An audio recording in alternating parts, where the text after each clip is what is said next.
Hello, everyone, and welcome. My name is Diony Mogiannis. I am the Community Program Manager for the Hidden Gardens. I would like to welcome you all to Seeds of Change. This is our Black History Month roundtable discussion. I would like to thank you all for coming today, and special thanks to all of you who are watching us on live on Facebook. So today's event will be for 75 minutes. There will be time for all of you to ask your questions to the panel. And for those of you watching us on Facebook, you can leave your comments at the comment section and we will relay them to the panel. For those of you who haven't been to the Hidden Gardens before, this is Scotland's first sanctuary garden. The gardens were designed in consultation with local communities to reflect the diversity of the cultures in the local area. We take great pride in being an accessible, safe, and diverse green space in the heart of Scotland. For today's panel, we are celebrating Black History Month in a very special way. We try to engage in important discussions and view the Hidden Gardens through a different lens. And with no further ado, let me introduce you to today's moderator for the panel. We have Nelson Cummins, who is the Communities and Campaigns Officer of the Coalition for Racial Equality and Rights and for Black History Month Scotland. Nelson. Thank you, Dio, and good evening, everyone. Thank you very much for joining us in person and online. So before I introduce our lovely panelists for today, I just wanted to give a brief introduction to the event to you all. And I think also to sort of explore why this event is so important in the context of Black History Month. So part of Black History Month is about looking at sort of hidden histories, you know, things that we're not usually taught about, but also histories that are sometimes marginalized but are really essential for understanding our ideas of identity, and particularly for this event, our ideas in relationship to spaces and place. And I think a lot of the time in the city of Glasgow, we have this understanding that histories of empire and colonial legacies are really influential in shaping the spaces of our city. So a lot of the time we focus on things like street names. So we might think of a street name like Buchanan Street that's named after a family of enslavers. Or we might think about statues, so statues to men who fought in the British military during times of empire, like Lord Clyde and Colin Campbell. And we also think of buildings like the Mitchell Library by Charing Cross, which was built on the back of a donation by a family of enslavers. But a lot of the time when we have those thoughts, we don't think of green spaces like this. We don't think of our sort of botanical gardens. And I actually think a focus on spaces like that and like this is just as key in thinking about the ways that we understand how empire was systemic, how empire continues to shape our present day reality, and how it's something that I don't think we can really escape wherever we are in Glasgow, wherever we are in Scotland, whether we're walking down a street in our city centre or walking through one of our many green spaces. And I think it's really important to get as full a picture as possible of how empire has shaped our history and how it continues to shape our identity as well. So on that note, I think that today's panel and its focus on horticulture and its colonial ties is a perfect space in which to do that. So I'll introduce you to our panel who will speak to that subject today. So we have Claire Ratinon, who is an organic food grower and writer based in East Sussex. She has worked in a range of roles, from growing produce to delivering workshops to documentary production. She's also written 2 books that explore many aspects of the colonial legacies of gardens and gardening in the UK. This includes Horticultural, Cultural Appropriation, a book that she co-authored with Sam Eyre, and also includes Unearthed on Race and Roots. And we also have Jamie Lawson, who is the Equality, Diversity and Inclusion Manager at the Royal Botanic Garden, Edinburgh, who plays a key role in coordinating access and inclusion across the organisation.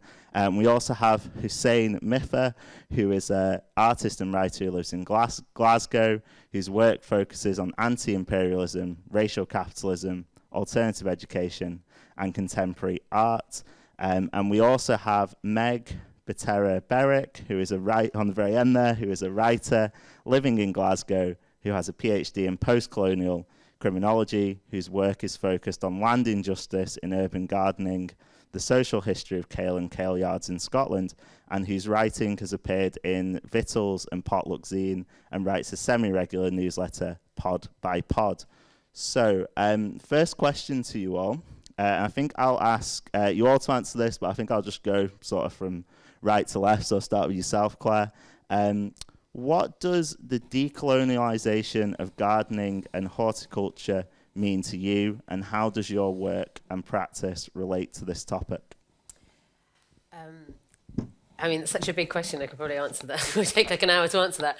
But what does it mean to me? I mean, I think it can mean many things, and I think you spoke to a number of the things that that are kind of pertinent to our conversation, in that when we look at our horticultural landscape, our literal landscapes, the way our food is grown, the way that land is distributed, all of those were and are shaped by the legacies of colonialism. You know, there's nothing that we there's nothing that we grow, and no ways that we grow, and no ways in which we relate to land or experience land that aren't touched by the kind of inheritances of that particular system. And for me personally, you know, I didn't go into I'm a food grower predominantly. I didn't go into growing food with that lens, and I came to that lens through the prism of race and my own ancestry, my family from Mauritius. And so I found that I was compelled to interrogate what it meant to be somebody who is racialized as black, who has the legacies of enslavement and indentureship and oppression in land work, to kind of return to the work of growing food or to working with plants. And so it's kind of a very short leap to then come to the dialogues around the ways in which colonialism has shaped all of those systems and continues to shape those systems. And so what does decolonisation mean to me? It means so many things. It means, yes, interrogating like you were saying, the hidden histories. There's so much about the plants that we grow and that we don't know, or that information exists, but it's intentionally invisibilized in horticulture because it's predominantly seen as an aesthetic practice, you know. And so the more bloody, the more violent aspect of what shaped that practice are often sidelined, even in spaces like botanical gardens, where they were tools of empire, and yet those stories are sidelined and marginalized in order to kind of whitewash them as places of leisure and enjoyment. And for me, there's an element of the truth telling that is eradicated when we accept that as we accept the dominant narrative in those spaces. And so decolonisation looks like centralising narratives that have been marginalised, interrogating our language and the concepts, even as interrogating the aesthetic expectations that shape the way that we garden and grow, and the expectations we have in like manor house gardens and botanical gardens. Because especially if we look at the ways that colonialism also manifests itself in the present day, we can't continue to behave in ways that are extractive and that are colonial, because in the context of the climate crisis, we have to look at the ways in which we interact with the natural world and uphold the natural world, and we can't continue to behave colonially and expect the planet to survive that. So yeah, I could carry on, but thank you. I'm sure we'll pick up a lot of that as we go on as well. Jamie, after you. Yeah, I mean, also could go on this topic for a while. I'll try not to, and also hard to actually to add to what's already been said so eloquently. I guess the two parts of the question. First off, what does decolonisation, how might I conceptualize decolonisation? I think of it as sort of the purposeful an intentional undoing of a set of structures that were purposefully and intentionally put in place to justify historical and continuing acts of exploitation and violence from one culture to many others. I think the key to that is in recognizing what has already been said, is that the silence and secrecy is a key component of that, that the system operates below the level of awareness. So you have to intentionally expose the violence that exists and intentionally expose the stories and the histories that aren't told. As Claire said, botanic gardens were a key component of colonialist infrastructure. The movement of plants around the world is intimately connected to the movement of people around the world, and that's something that botanic gardens need to turn to face. My role as EDI manager at Royal Botanic Garden, Edinburgh, is to look at access and inclusion, to make sure the knowledge, the spaces, the experiences that we have on offer are available and open to everybody, but also to coordinate the work that's come out of our racial justice report, which we published this year, which contained a series of recommendations all aimed at framing a body of decolonisation work as we look to telling hidden stories, as we look at things like the system of plant naming that exist in botany, as we look at access to our own spaces. So yeah, I think, again, plenty more that could be said about that, but yeah. I'll leave that there. No, thank you, Jamie. Hussein, after you. Thanks. Yeah, I guess I'd be tempted to approach the question a bit abstractly, potentially. Like, potentially thinking about decolonising a garden seems something about that seems almost quite paradoxical to me, because thinking about what a garden is, or what the concept of a garden is, I did a sort of research residency last year, really looking at that question of like how gardens feature in imaginaries, how they feature in history, how they feature in like art, and you know, one thing that comes up quite a lot, the more you kind of look into like the histories and kind of the concept of a garden, is how much a garden does, you know, by its very nature, encloses and privatizes land and space. So to me, the question of decolonizing the garden, which kind of comes up quite a lot, yeah, potentially it is quite paradoxical, because maybe what it would mean that the land in which the garden encloses would cease to be a bit of enclosed land, but then that would cease to be a garden, maybe, as we know it.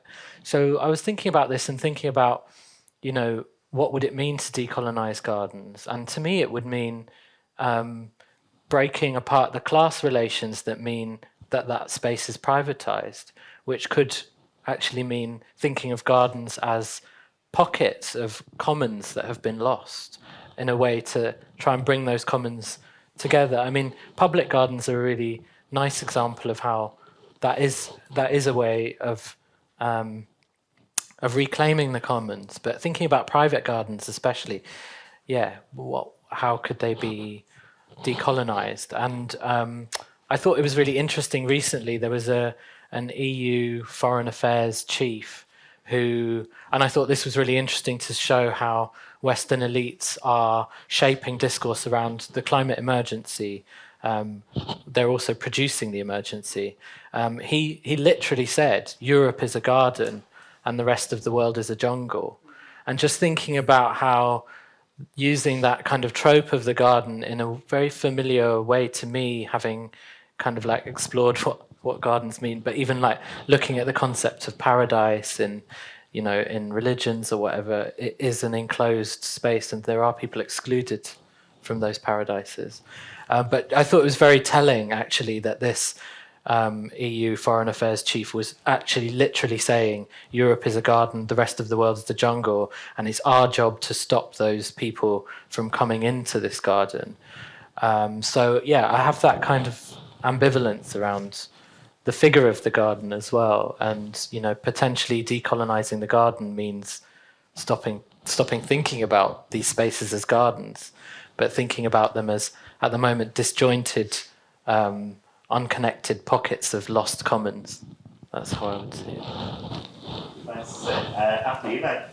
I really love that idea of like lost pockets of commons, because my idea of the facet of the decolonization of the garden that shows up most in my work and in my practice as a gardener is just working for that radical redistribution of land, especially in cities. So a lot of my writing often focuses on the political experience of gardening in the city, but a lot of my research focuses on the social history of kale and of the kale yard in Scotland. And a lot of people don't know that actually kale was a kind of national vegetable until about 150 years ago, where almost everybody ate it because it's incredibly hardy and can grow in Scotland all year round. And the kale yard was just the area around the home, a very functional space where you could grow your kale, your cabbage, your potatoes, your flowers. And almost everybody had one, and there was this whole culture of kale growing and an entire language, like, you know, a huge vocabulary associated with it. But it went extinct due to a lot of things, which was the depopulation of the Gaelic-speaking Highlands for intensive sheep farming, which sort of drove the rapid urbanization of the lowlands and the creation of Glasgow, which sort of fed into the industrialization of the food system. And as a consequence, centuries of ecological relationships with land and foodways and this culture of gardening was lost. And most Scottish people have no idea that it even existed. And all of it was a sort of to facilitate and a consequence of the exploitation of land and peoples in the global south and of building empire. So for me, decolonization of gardening, it really, especially in Glasgow, really centers around the historical context of gardens in Scotland as being pockets of commons that everybody used to have, but has been destroyed. And the sort of story of capitalism that is told to Scottish people is just like, we used to have nothing. And now, like, we just used to have gruel, and now we have got something. Like, we've got everything because of this, but actually what we have is a severely degraded landscape and a century-long public health crisis and profound social inequality. And, you know, I think we need a radical redistribution of land to create a culture of gardening that could address these things. Yeah. Thank you all. So building on a lot of what you've just said there, all have said there, some really excellent points that I sort of want us to explore a wee bit more. So I think, so I've put a bit of context myself. Like until I read some of the excellent articles that some of you have written that Dio sent me, I wouldn't have thought about gardens as necessarily having that history of colonialism running through them, but also wouldn't have necessarily considered them politically, particularly political spaces. And I was wondering on that sort of note, as spaces that we don't usually consider political, spaces that rarely feature in discussions around race, colonialism, and empire. Why is it so important for us to make gardens a part of those discussions and a part of those conversations? Open to anyone to sort of get us started off. I mean, I think that gardens are inherently political because anything to do with land and land distribution, as you're both speaking to, is inherently political because it speaks to who has power, who has the control of spaces, who has the capacity to accumulate wealth. And it determines who has access to these spaces that have the capacity to nourish us, that are inherently intertwined with our well-being. So there is nothing about gardens that isn't political because it's about land. It's about land justice and land injustice. But I think it's possible that you could possibly speak to that more comprehensively. But yeah, because I think at the end of the day, it's about agency. It's about political agency that's attached to having access to land, and not just being able to view it as a public park or as a public garden, but actually having the political agency to be in discourse with it yourself through gardening it or growing on it or, just bird watching. Like, I think having that, it's the political agency that's attached to land. And it's also a prism through which you can access conversations around justice and injustice. I think, at least for me, I find it's an interesting access point for people who might not otherwise have found their ways to conversations about inequality and about who has and hasn't got power in well, I was going to say in this country. I'm speaking particularly about England, but I mean I know that there's deeply interconnected. But there's a part in my book where I talk about like how land is distributed among states, and it's so extraordinarily unequal, and it tracks to political power as well. Those who and it also tracks to colonial power. I mean, if you use the Drax family as an example, they have a legacy of enslavement that exists to this day. They are vastly enriched, but have been and continue to be vastly enriched. They have massive amounts of land that have been closed and are not accessible to anyone but their family. And they have political power. Richard Drax is an MP, and also advocates for draconian immigration laws and various other extremely political movements that exacerbate inequality. And so these might seem like they're totally different from a garden space, but for me, it's a prism through which you can see the ways in which power operates, and power is accumulated, and wealth is accumulated, and then political power is accumulated. And so, when it comes to land, it almost directly tracks that if you are a landowner, or if you own a vast amount of land, that power is also not that far behind.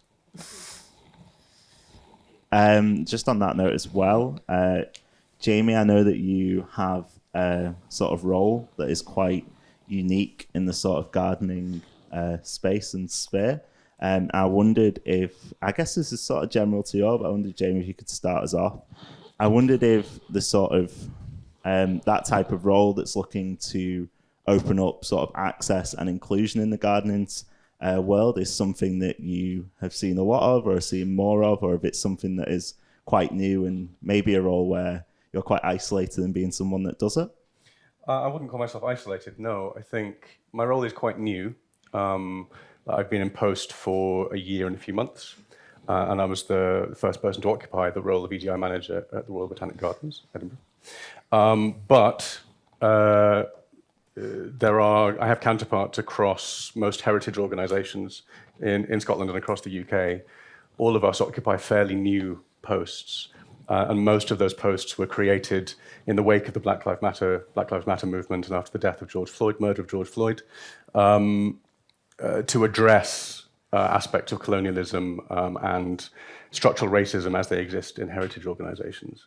So that's sort of where my role is situated, in sort of the idea of the Botanic Garden as a cultural space, and making sure that people have access to that. But I think, just to connect to the conversation that was happening prior, I think one of the strengths of situating decolonisation work in spaces like public or botanic gardens is precisely because, as you were saying, it's unexpected. That people don't go to a botanic garden for a lesson in history and politics normally. People may, but that's not the primary driver for people to walk through our gates. And yet they are confronted with the manifestation of colonial power every time they look at one of those little plaques we have that has a name of a plant on it in Latin and then in English. And there's room to open up conversations there about who gets to name these plants. Why have they got Latin species names? Why are their names primarily written in English? Where did these plants come from? Why are these individual specimens in the gardens, or why are these individual species here? And the use of words like native or exotic, which you find bandied around botany and horticulture very easily, that connect to the movement of plants and people around the world, and the forced movement of people. So I think that's why there's a great deal of power to be had in situating these conversations in that sort of space. Because you can, I hesitate to use the word ambush, but you can present people with surprising information that they're not necessarily expecting. I just want to on that note as well, I know there's a growing sort of movement in heritage spaces, particularly heritage spaces and museums in Glasgow, to sort of label and relabel and reinterpret collections that have that colonial connection. Is that something that any of you have seen in any sort of garden spaces taking place? Yeah, maybe. I mean, I saw that the director of Kew was saying, was really wanting to kind of confront the kind of colonial legacy of Kew Gardens, and I'm sure Edinburgh's in quite a similar situation. I saw there was that amazing exhibition in Edinburgh quite recently of a Palestinian collective using material from that collection. That was like, I think, 33 plants that were banned by the British during Mandate era Palestine. And these postcards are kind of speculative rewritings of kind of Palestinian histories around those plants. I thought that was an amazing exhibition. But part of me also does wonder whether simply these organisations fulfilling their own decolonial objectives is a bit like navel gazing, because maybe, I mean, I don't want to offend you, Jamie, but maybe, but like, what I would want to question is what more these institutions could be doing, almost to pay reparations to indigenous groups that are really on the front line of protecting our flora across the world. And also, do these institutions need to still be, I mean, you know, both Kew and Edinburgh have royal in their title, and they still are linked to a kind of imperialist system. You know, to what extent should they be divesting themselves of these titles, but also distributing their wealth and their collections, rather than simply fulfilling kind of decolonial objectives, which allows, you know, maybe them to get off a bit scot-free, or maybe obscures the wider issues. And yeah, part of me thinks it's necessary to obviously do this kind of decolonial work, but part of me also just thinks there's something missing here if the whole process becomes about the psychology of these institutions rather than, you know, how we can redistribute, basically. Yeah, I find a lot of parallels with, because my PhD research was focused on African cultural objects and how Western museum professionals and archaeologists approached the colonial history, essentially, of the objects that they were studying and their role in the illicit antiquities trade that's ongoing today. And yeah, a lot of the sort of arguments for keeping things are the sort of arguments that still prop up these sorts of arguments, which is really just like, we need to protect it. And it's like, well, you sort of started the problem, and now you're charged with like fixing it by protecting it from a thing that wouldn't have happened if you hadn't done the original thing. So yeah, I think sort of my feeling is that institutionally, those arguments are just entrenched. Totally. I mean, and even just the last time I went to London, I ended up going to Kew Gardens, but then not actually going in because I didn't realise how expensive it was to go. Yeah. So, what's the point? So, I literally felt like I was shut out from paradise. Yeah. Can't go. Edinburgh's free, yeah. Yeah, I mean, just to echo that, I do think, I think the conversations, whilst very interesting, and I participated in them in various ways, are still circling the academic, aren't they? And they haven't actually made the leap. I mean, there are, you know, we were talking about this before, there are some elements of like, we set up a traineeship that is directly, you know, targeted, you know, in encouraging people who are marginalised in one way or another to come into these institutions that would otherwise be exclusive, and, you know, this X, Y, and Z. But actually, what, you know, and I don't necessarily know what the answer is to this. What does meaningful change look like, and how would one go about that? You know, it is about restitution and it is about reparations. It often looks like land redistribution, and it looks like addressing the ways in which colonial history has enriched an organisation, and what does divesting from that enrichment look like, and addressing long-standing exploitation, extractivism that has, you know, that their healing really does look like redistribution of wealth, you know, and a lot of people don't really like that. no one's really up for that if they think they're going to stand to lose something. But, you know, I did a talk with Emma, who at the Botanical Gardens Edinburgh during lockdown, and behind her she had a picture of, I don't know which part of the Botanical Gardens it was, but it was a sort of grand structure, and then the great big lawns, and we sort of talked a bit about the kind of colonial nature of lawns, and then she asked me the question, she was like, what do you have to do? And I was like,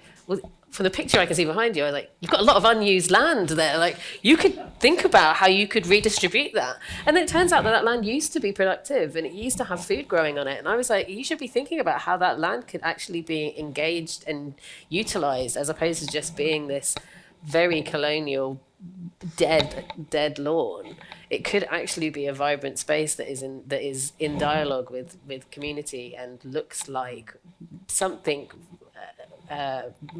reparative, regenerative. There are ways and means. I think it's more work than most institutions know how to do yet.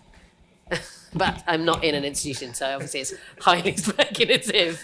But from the outside, I think we're still circling some elements of being performative, I think that sounds quite fair. So, one thing, I know you mentioned this very briefly, Jamie, and in this talk about change.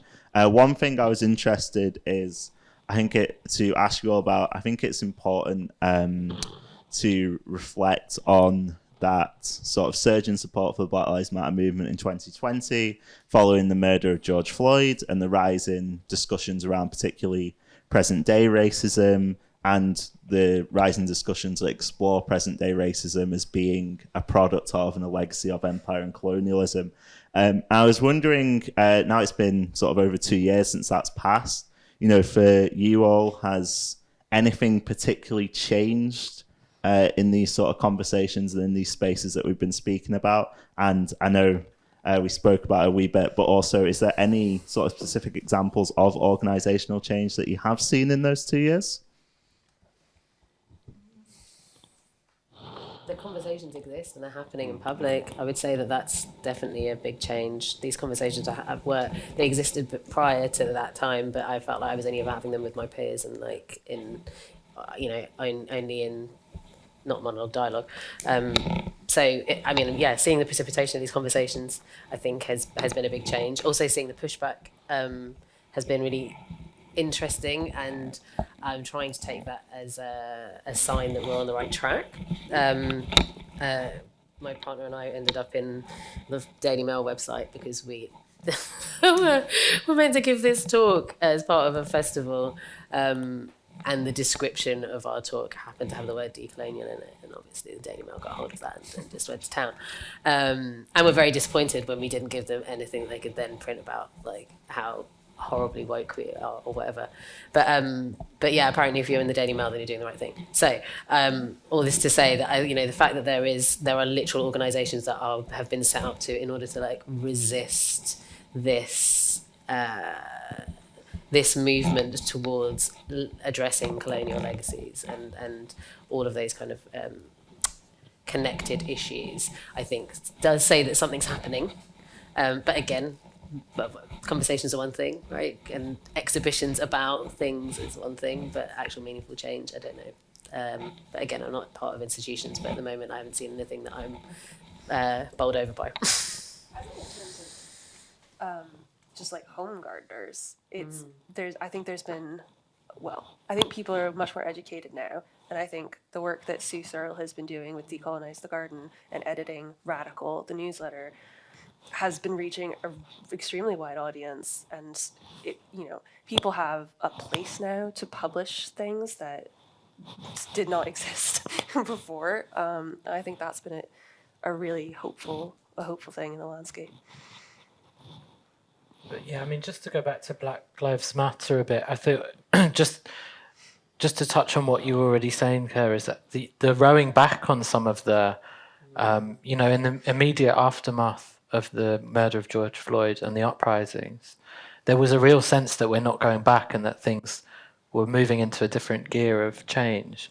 But then actually just seeing how that, I saw how politicians at the time really spoke about the Black Lives Matter movement as a moment and really tried to isolate it and shut it off in a particular phase of the pandemic or something.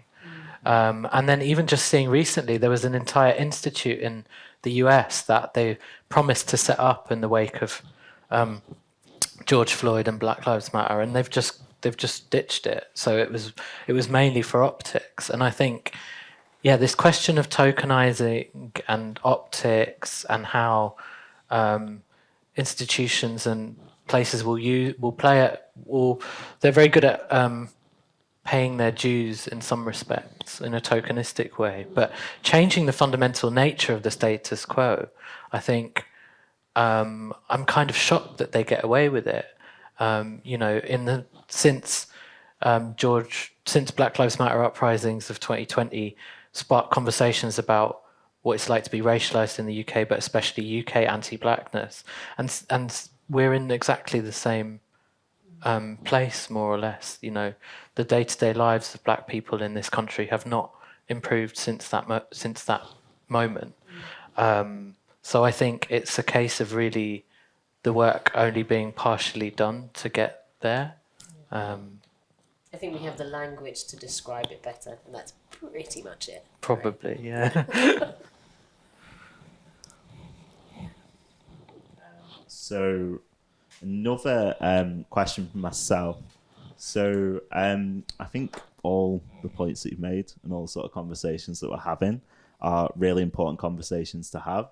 But I was sort of interested as to how we can ensure that these conversations sort of connect into other spaces where conversations about decolonialisation are happening, other sectors, other industries where these conversations are happening. Basically, how can we ensure that these conversations don't become isolated to spaces where people may just be here because they're interested in gardening?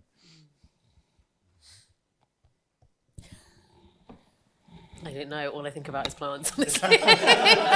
This might be a question for someone else. I mean, from the perspective of a botanic garden, like the Botanics Edinburgh, we're not. There's a number of different wings to our organisation. So we are, the one perspective, we're a heritage organisation or a leisure space, but we're also a research institute. We're an education provider. We have volunteer programs, so we sort of exist in across different sectors and doing different sorts of lines of work. Part of my role is to coordinate work across those different areas, sort of focuses, looking at decolonising our curricula, for example, so that our students are being taught botany and horticulture in a way where colonial legacies are explored and expressed and spoken about. That work is new, but it's ongoing. But that's where we can engage in that sort of process, is by using the different wings of the organisation to push into different conversations. And I think, I think the pandemic definitely, in Glasgow, it definitely felt like people were reclaiming public space more and making kind of demands on public space more. And I think that needs to be a key demand, especially here in Scotland, that we can make with, I think, the most unequal land relations in Europe. It's practically still feudalistic, where it's aristocrats who still own large percentage of the land. I mean, the king owns like millions of acres of land in Scotland, and I just think, why can't we make a demand that everyone can have space to grow on, that everyone can have, I honestly believe that gardening, it nourishes our soul as well as our bodies, as well as our minds. And we should be making these demands that we want the state to give us each an allotment or a garden. It's not a huge demand with the land mass and the population as big as Scotland. That is a demand that we could make. I believe in Ireland, they do, in theory, say that everyone can have an allotment space, but it takes a while to get applied for. But I think the state have said everyone can have an allotment space. I think the way it plays out is that if you live in a tower block in Dublin, then they offer you one too far away. But I think these kind of demands we could definitely make on our land. There's enough land for everyone, and we need to dismantle the idea of being jealous about land and work out ways that we can share it, but that everyone has equal access. At least to start with, in theory, we could demand allotment spaces for all. Yeah, because it's morally unjustifiable for one person or one family to just have thousands of acres that they don't actually engage with and utilise. And there's people who have such limited access to any green space whatsoever that is diminishing their mental health and their also physical health. we should abolish golf courses, because they take up so much unnecessary space. They're totally it's totally dead land. They don't allow anything to grow on it. It has no ecological benefit. It has no ecological benefit. They it are wastes exempt water from hose pipe bans. Yeah, they're allowed to use drinking water. It's pure class war. And also because the amount of space taken up by golf courses is twice as much as taken up by housing in the UK, which I couldn't believe. But there was that were reclaimed a bit. But I think that was then rode back on. I think that during the pandemic, there was this moment of amnesty, almost like a medieval amnesty that you used to have, where suddenly the people can take the space back. But then I think that's been rode back, and I think we need to say, no, this golf space for your leisure is actually built on our labour, and we need to take it back. You know. 100%. So yeah, abolish. Sorry to any golfers out there, but not sorry. I found the question interesting, though. Maybe veered a bit from it, but just the idea that there is separation between fields in terms of decolonisation, because actually I think most people who are plugged into decolonisation work, by its very nature, it's all connected, because it really started as like a literary movement, and it's just expanded rapidly through the arts and like into everything else, because literally everything else is affected by it. So I'm not actually. I just think inherently, we're into decolonising gardens, but like I think a lot of us are probably also plugged into the arts and like how that affects our experience of art and music and writing, and it's all just inherently interconnected. Have you realised that I said that I didn't have anything to say about this, but the pamphlet which I wrote with my partner who's there, who is an artist, is about the dialogue between the possibilities of a decolonial dialogue between the art world and the horticultural world, because I think the art world is like a very, very tiny step ahead of the horticultural world, at least about having conversations about what decolonisation could look like within kind of institutions, and also when you're looking at collections and the kind of colonial nature of collections, and so that pamphlet is about that kind of dialogue. So I do think that there are ways in which we can actually be having conversations about how it's manifesting itself in other spaces and what we can learn from that, because we kind of we use the idea of what it looks like to kind of restitution of items and just the thought experiment of what that would look like in the plant world. Obviously, when you're looking at living matter, we're not necessarily thinking about digging up all the rhododendrons and sending them back to the lands from which they came, but having conversations about what it means to look at reparative models for indigenous peoples whose wisdoms and traditions and knowledges were pillaged in order to line the pockets of big pharma, that kind of thing, looking at models of ways in which we could look at reparations, and looking at the kind of the kind of whole movement of items that are living in the British Museum that have claims made on them, and what those kind of negotiations look like, and then just at least engaging in the thought experiment of what it looks like to do that in the plant world is a really interesting way of thinking about how colonialism still expresses itself to this day. I'm really grateful for the contributions of just pointing out of the interconnection of things, how connected things are. I just reflecting on where we started this conversation this evening, of talking about the ways in which empire was systemic, I think the way Nelson put it, but also the way in which empire sustained itself, and through a series of interconnected oppressions and injustices that all relate to the same broad objective, justifying the exploitation of the environment, of people, that gave rise to these horrendous acts of violence against others. But they track all through our culture in all sorts of unexpected ways, and completely expected when you start looking at it, but seem unexpected on first glance. So I think it's really important to think about things in that connected way, that this exists, this permeates European languages, it permeates culture from bottom to top. It's everywhere.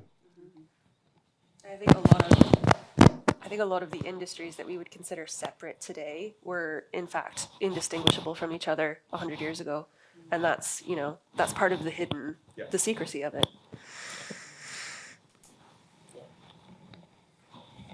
So, no, I think that's all really important. And going back to what we've sort of been talking about, how empire sort of permeates and shapes lots of the things that we do in the present day, and how in times of empire, anyone living in Glasgow, some of the other places in the UK that we spoke about, will have had their lives shaped by it as well. So a final question from myself before I sort of open up to questions from our audience here and our audience online. And Claire, I think you sort of started us off on this, so I don't know if you were peering across to the bottom question on the sheet or not. You're really tiny. Yeah, there's. To be honest, I looked at my handwriting there. It's like there's no way anyone else is reading it. So how can we take more meaningful steps to start to uproot some of those legacies of colonialism and create more accessible and more diverse green spaces? Redistribute the land. Yeah. I think within cities there needs to be really serious evolution in urban planning.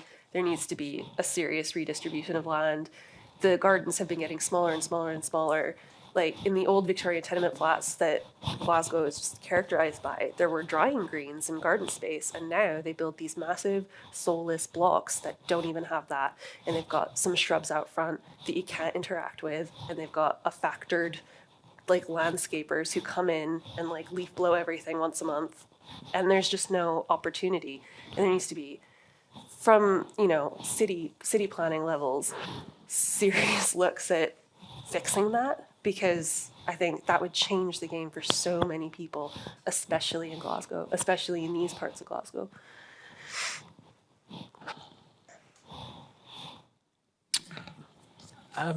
Yeah, I guess also how to uproot. What was the exact question, Nelson? Was it how to uproot the? Yeah, how to uproot the legacies of colonialism and create more accessible and diverse green spaces, but I guess just generally, how do we sort of begin to decolonize society a wee bit?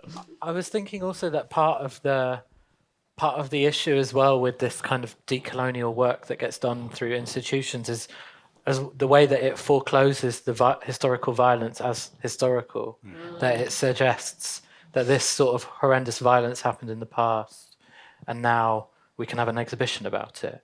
But really, I mean, it's not the processes of imperialism haven't ended. They've just re-accentuated, or if you look at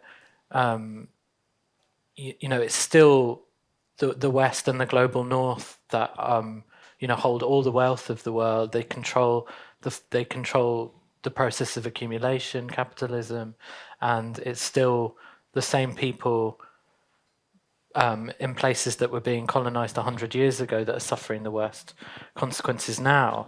So I think these exhibitions and stuff need to show us that there's an urgency relating to now that's also historical, not just this is the history, it's foreclosed, let's try and make ourselves feel better about it. But no, there is an urgency now. Like the urgency is now, and the history should be used as a form of justice, as a form of historical remembrance, that people whose lives were destroyed by colonialism will not be forgotten by us, that we will carry on fighting for them and in their memory, but that the history has to go alongside the current will to fight, I think.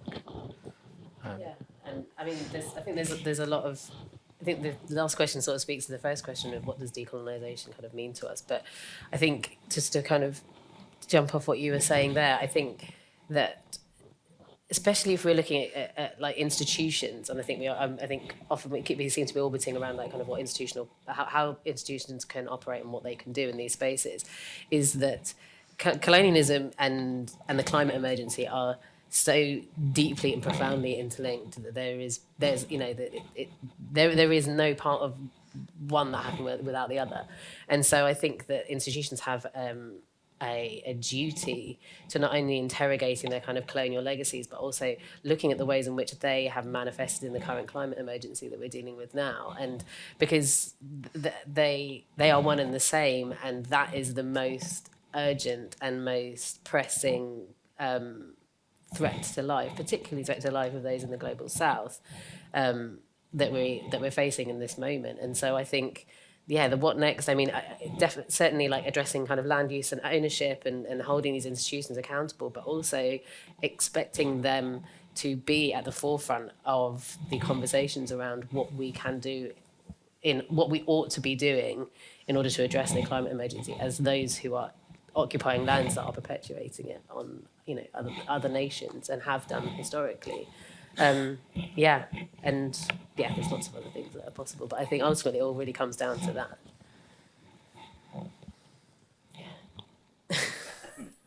Okay, so we'll move on to our sort of Q&A section of the panel.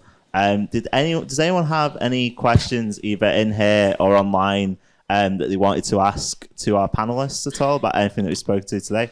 Yes. Yeah, thank you so much for this discussion. My first question is for Hussein. I'm aware. Hi, everyone.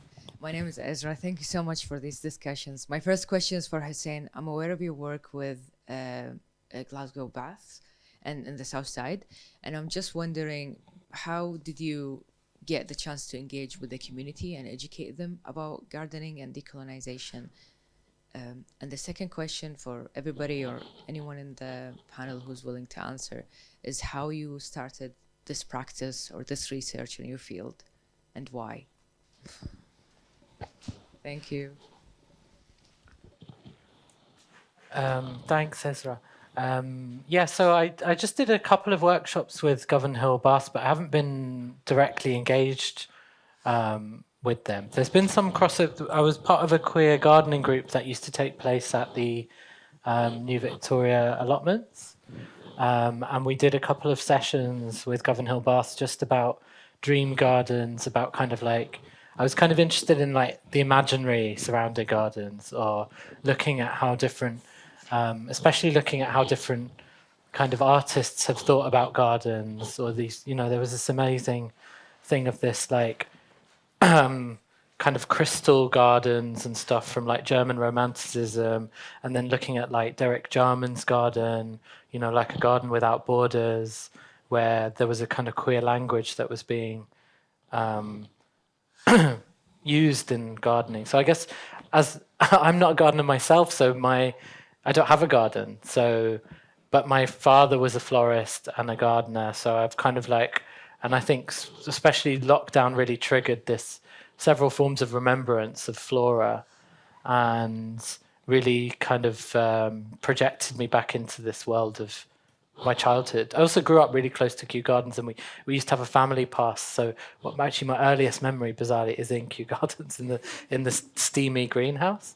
So that's why I've come to gardening quite late in a different way, but not as a gardener, but someone that's interested in it.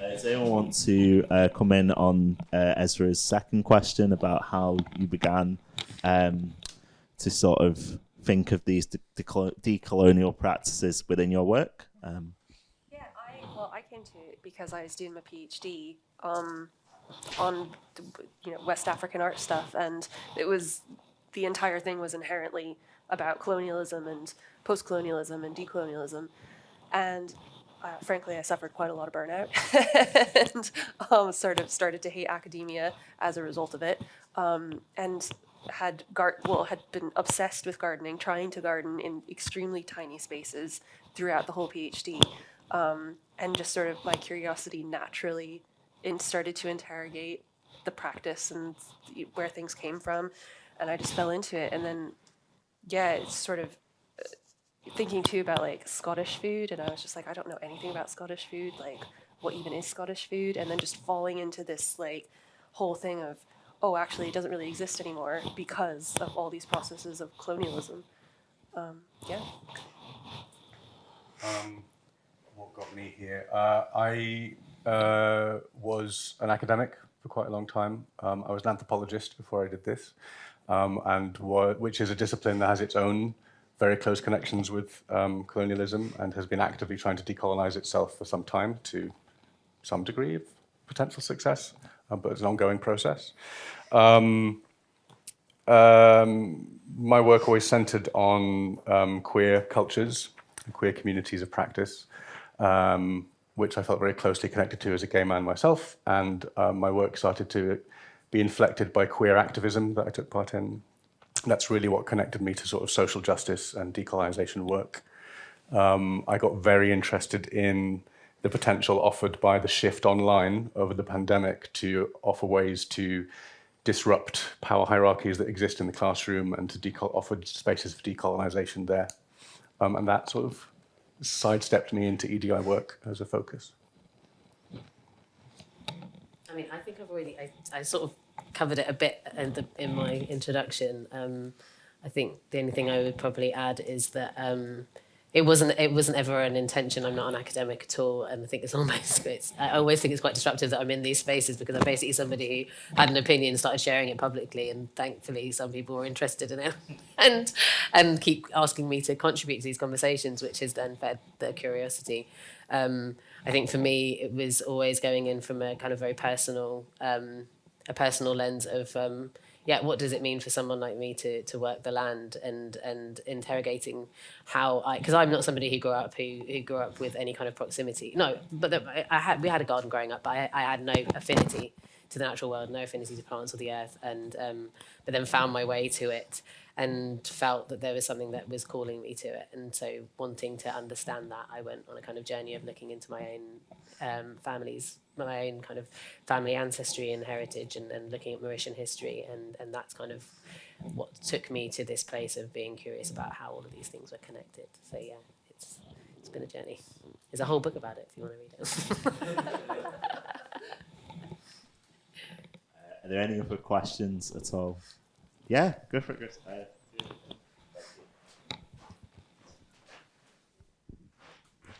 So my question's for Claire. I really loved your book, Unearthed.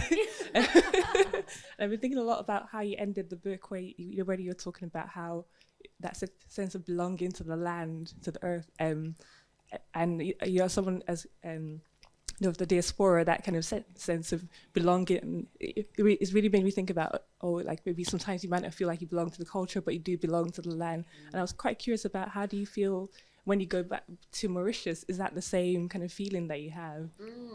Yeah, that's a really beautiful question. I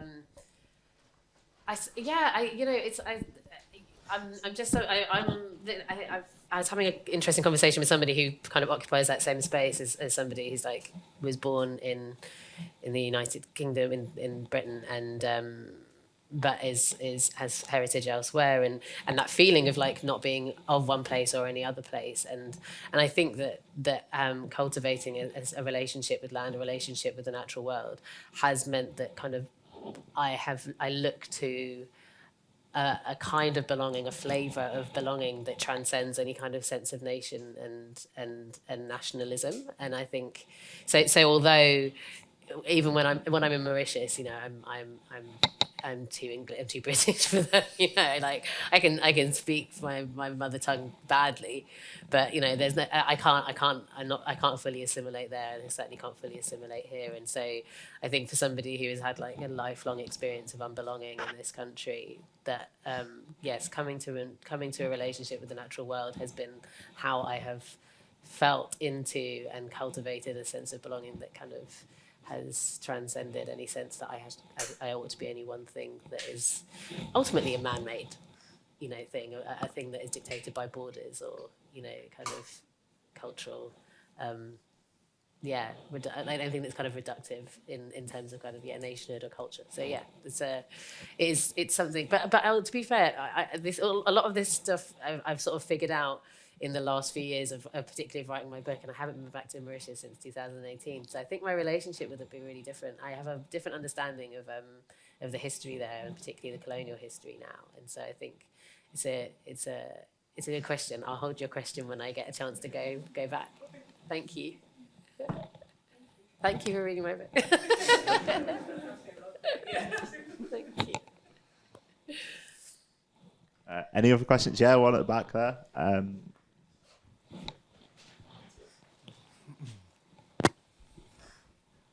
Thank you. This is going to be long and winding. It's somewhat formed. I'm hoping I'm going to get to a conclusion. I guess what I'd start with saying is, I'm the first person to spot a contradiction, and so I completely understand that argument that was touched on earlier about an institution that was built on colonialism sort of trying to address that. Completely understand that, but my general point is, and again it was alluded to, a lot has happened in the last 2 years, but at the same time, not much has happened in the last 2 years. You know, this process of changing opinions is a long one, and it isn't going to be over in the next 2 years as much as we would like it to be. And so, to that extent, how effective is it, or would it be, to simply remove? I appreciate and understand that radical action is needed at various stages in any fight, but you know, if we were to simply rename all of the streets that do not remind us of good people, if we were to remove all of the institutions that were built on these incredibly sour moments of human history, what is that going to do to our fight for a better future? How is that going to influence our ability to tell these stories in 25, 50, and 100 years' time? I don't think that's going to be a problem. I mean, the history books have been written by the victors for so many years. They're not going anywhere, and I think that, I mean, the idea that we could dismantle this system and rebuild something that's amazing and inclusive is like the dream.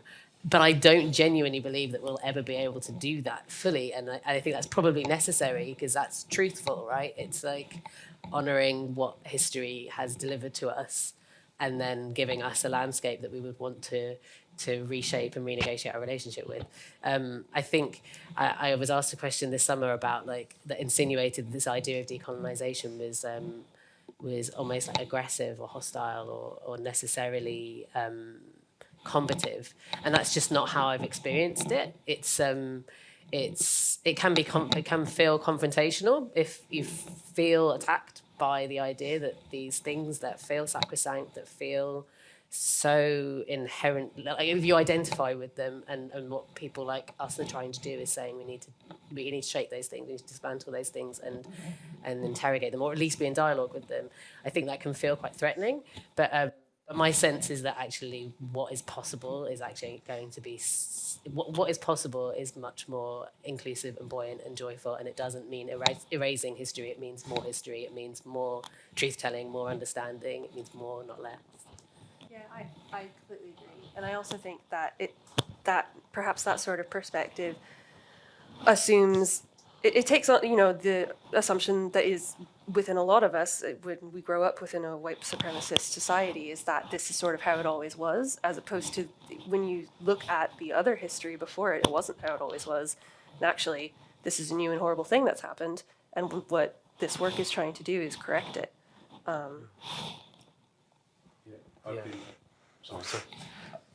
I've been sitting here like thinking about the way you phrased the question, Nelson, to talk about the uprooting of colonialism. I've drawn a weird set of roots on my bit of paper because it's such a powerful image to me of how this idea that we've spoken about before, how insidious these ideas and these processes are that created empire and sustain it today, as you were saying, and erupt into moments of violence that persist.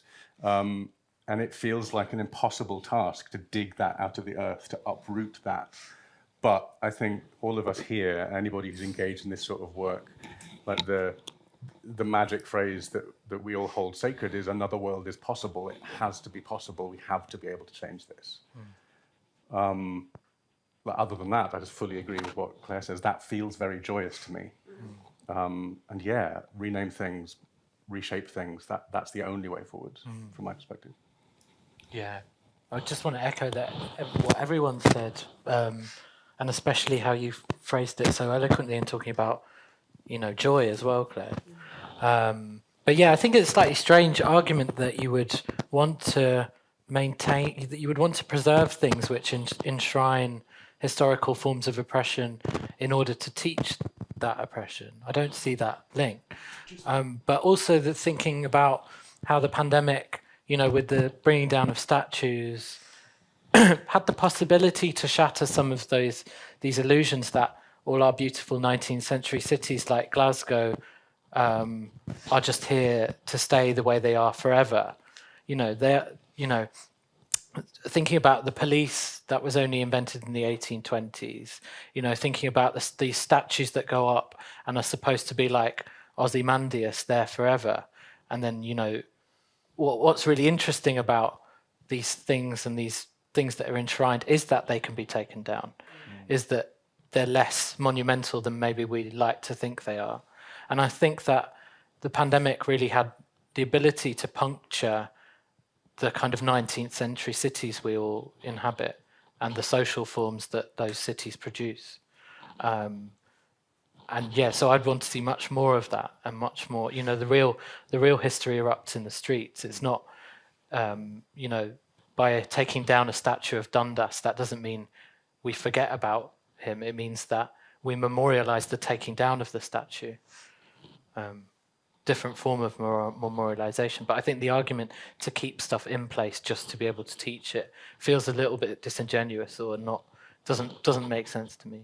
Just if I may add a little bit more clarity, I think from the point of view from which I was coming from is that this is a very big conversation that we need to have with a lot of people, and a lot of people that aren't engaged in this conversation now, because they look at the idea of a garden and they think, well, that's my garden. You know, if you said to somebody that I want to remove the boundary of your garden, take it back to being a common, you know, what percentage of the British population would see that as a genuine if you phrased it as a question of, would you like to have common space? Do you think everyone should have common space to grow on? Do you know that less than 300 years ago, there was this amount of common space in Britain? Do you know that these people have fought? Do you know that you can trespass on this local lord's land and walk through it, even though there's gates there? Like, most people, I think, would want to take back the commons, and I think it's just a way of us really saying to people, no, we need to take it back for the sake of the planet overall, like everywhere in the world.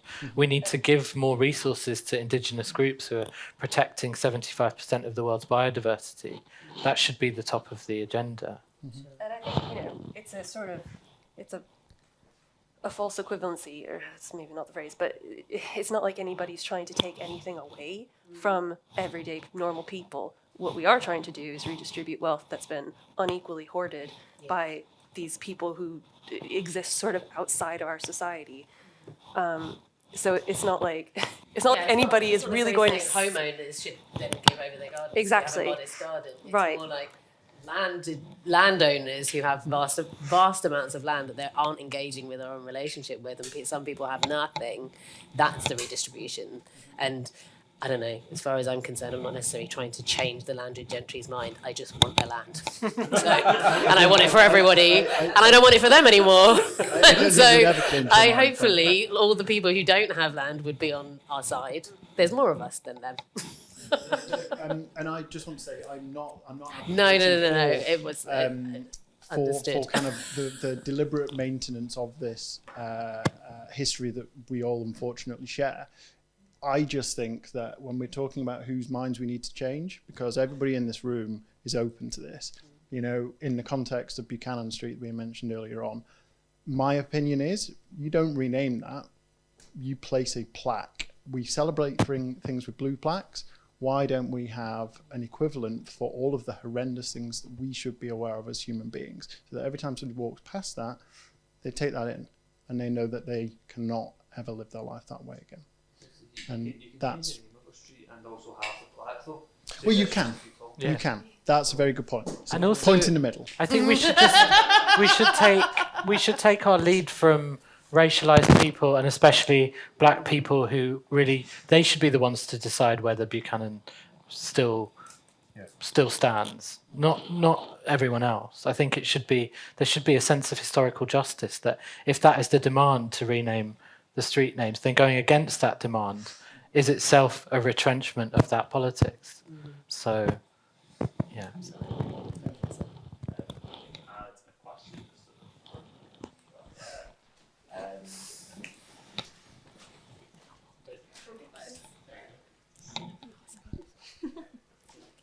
Hi.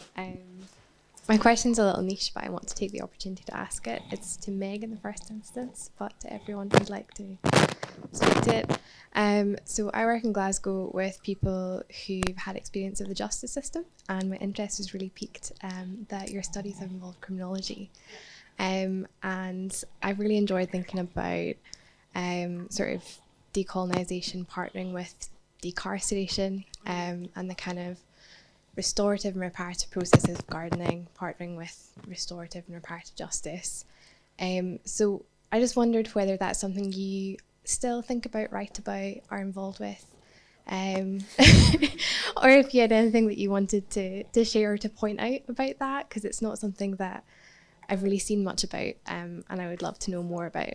I mean, I think I'd love to hear more about that. No, my existence in the criminology field was really sort of on the fringes. It was like a Venn diagram of like archaeology and cultural heritage and criminology, and that was, I have really no knowledge that I've retained about the criminal justice system in Scotland, despite having a master's degree. So, don't tell my supervisors. So yeah, no, I have no idea, but that is 100% something that I would love to know more about, and that I definitely think should be talked about more in terms of gardening, not just as like the whole another Venn diagram of like wellness and gardening as like, oh, it's good for you, but I think it's a genuine human right that people should have access to land, because there's a historical precedent that we belong to land and we worked the land, and it's just fundamental to the human experience to be a part of it. And so much of being in the carceral system is being even more radically divorced from land than we all are just living in a city. And I think that's a huge and an extremely important topic that I would definitely love to know more about. Yeah.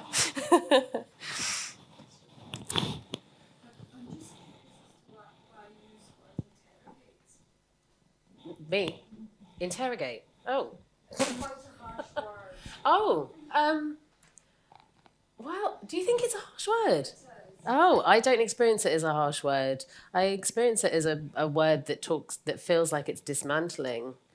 It's not necessarily interrogate in the somebody being questioned relentlessly, more an interrogation of, as in dialogue with, in curiosity and kind of dismantling, as opposed to, yeah. I can see why you'd say that, but the way I use interrogate is not like a police lamp in your face. It's a dialogue with something. Well, you could use understand or review. This could be words you could use. I definitely use those words, but I think that interrogate does that job better. But that's just how I use language, I guess. It's just how I speak. It's. We have no question there, yeah? I was reminded during your point around, well, I never knew that everyone used to have kale gardens, kale yards. Yeah.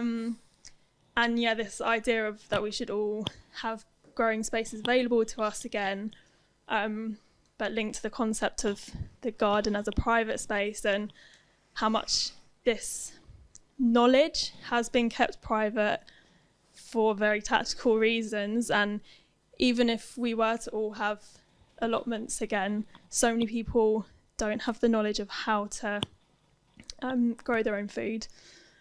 And like, I don't know if anyone else here has studied gardening, or one of the like main systems to learn, I feel, for a lot of people is the RHS courses, which basically as soon as I started doing it, I was like, oh, this is so archaic, and it's just repeating the same stories over and over again. So basically, sorry, that was a long way of saying, do any of you know of spaces to learn about growing that are actively engaging in decolonisation of this field and wanting to disseminate the knowledge in new and other ways in the UK or abroad, I guess, as well? You mean like sort of more formal programs, or just? Yeah, I guess. Okay. Yeah. I don't. I don't. Well, I mean, there are definitely like growing, like farms and growing spaces that centralize, centralize the work of melanated people, or the kind of wisdom traditions of the global south. I don't know anyone that has like a training program that's sort of formalized by an institution like the RHS. but there are spaces where there are kind of workshops happening and kind of knowledge sharing happening and teaching happening. But obviously I don't know of anything that has that kind of formality. I mean, other than maybe Soulfire Farm in New York, which has a number of training programs that again are kind of are founded upon the kind of the wisdom traditions of indigenous people. But yeah, I don't. It'd be cool. I feel like it's still a very nascent kind of field. So the idea that something that kind of robust and structured would exist eventually would be great. I just don't know if we're quite there yet. It'd be cool though. Made me think of, and again, this isn't maybe not quite what you're asking for, but it made me think of Project Rise in Edinburgh, RHYZE, who are a radical mushroom growing collective. And they teach workshops in mycology with a specific social justice oriented framework, looking at ending food scarcity and empowering people to grow their own mushrooms.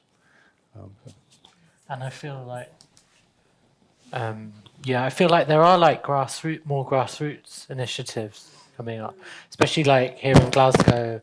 I occasionally do work with young people at Rumpus Room, which is in the south side in Govan Hill, and they've got their own garden and they were like growing things in quite an experimental way, but it's a really good way of getting the kids to actually kind of realise what they're doing. And then kids too. Yeah, I took a really good apple grafting workshop there. Yeah, it's a nice mix of like kids and adults and stuff. And then also there's the Agnew Lane Community Garden, which is like, they've done a really amazing job in fending off the developers. And I think that's going to galvanise more like workshops on how to grow things around there. So I feel like, I mean, that's just like one or two things in like, Seed Library Glasgow, yeah, they also do a lot of workshops, and they meet in allotments, but it's in the north of Glasgow. So I feel like those things are happening in more of a grassroots way, maybe. What's your experience? Do you live around here? Do you do that sort of? Do you have a garden and stuff? Or? I am sort of gardening a friend's allotment, but I work in like commercial organic food growing as well. Cool. But yeah, I just think that the systems in which we're passing on all of this culture and information and knowledge is like, that's a key part of decolonising this whole field. There's actually a really good podcast series that a farmer called, what's his name? Cole Gordon, that he did as part, it's within another podcast series. Anyway. Farmerama. Yes, Farmerama, thank you. It's called, the series that Cole did is called Landed, and it's fascinating and amazing. So basically he has a family farm up in, Westeros? Yes. And he basically, through 4 episodes, he charts his experience of decolonising his idea of the family farm in Scotland. And basically, it's, the idea of the family farm in itself is a colonial construct in Scotland.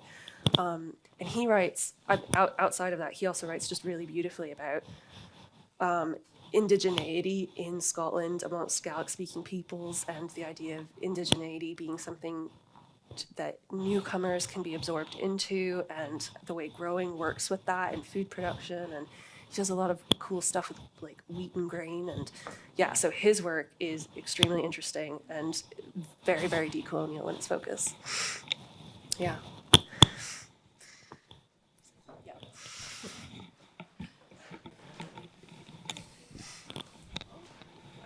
Apologies if we have missed your question at all. I've just looked at my watch and realised we probably need to wrap up. Not the best timekeeping by me there. So what I thought I'd do very quickly is, most importantly, thank our excellent panellists today. So if you can join me in giving them a round of applause.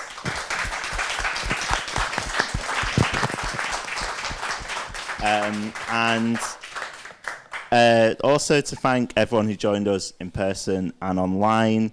And I just thought I would give up really quick sort of summation of what we've spoken about today before handing over to Dio to finish us off for the day. And the main thing from me is there's just a sentence in my notes today that just sort of says, empire is everywhere. And I think that's a really important thing to take away, because I think for a lot of the conversations we've had today, you know, about how we can decolonise, how we can uproot gardening space and wider society space, it's really important that we have those sort of radical ideas put forward by, you know, people like our panelists, those radical ideas that really think about the ways in which we can begin to sort of rethink the ideals and aspirations and values that run through our society. One thing that I've really taken away from this conversation is rethinking the ways that I think about things like land ownership, things like green spaces, who actually has a right to own these spaces and things like that. I think those sort of ideals can be really transferred and applied to a range of areas and a range of ways in which we think about decolonisation, challenging racism in the present day, and ultimately trying to challenge and depick ourselves from the empire that is pretty much wired in our DNA as a society. And I think that is a really important thing to reflect on and to think about if we aspire to be a sort of anti-racist, equitable and equal society moving forward. I think they're the sort of ideals that are really important to reflect upon throughout the year, and not just in the sort of month of October for events for Black History Month. But thank you everyone for joining us. I'll pass over to Dio to finish us off for the day.